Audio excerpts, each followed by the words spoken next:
kenaon urang kudu maca sholawat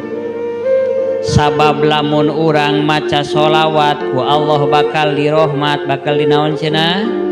dirahmat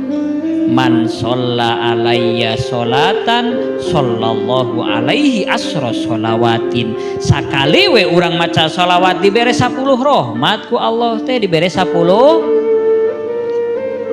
aya ulama Yahudi teh ibadah nage 500 tahun da baheula makan paranjang umurna nya 500 tahun anjeunna teu eureun-eureun ibadah cicingna di tengah pulau geus pasti tara maksiat beda jeung urang gitu kan kacaritakeun eta ulama Yahudi teh pupus maot teh ngaranna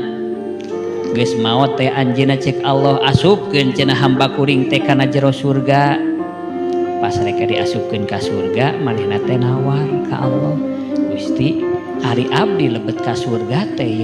nah haladang amal ibadah abdi nah ku rahmat Gusti kumaha cek Allah ku rahmat kami cenah anjeun asup surga teh abdi mah cenah alim ari kitu mah pedah naon embung hayang terang cenah selama abdi ibadah da ibadah teh cangkeul cenah 500 tahun teh lain waktu saeutik hayang nyaho nepi ka mana cenah ladang ibadah abdi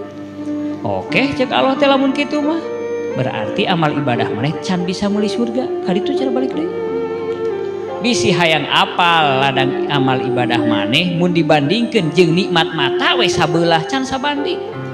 ngajaran ku Allah teh ditimbang matana dicoplokeun sabelah ditimbang jeung amal nu 500 eta berat keneh nikmat mata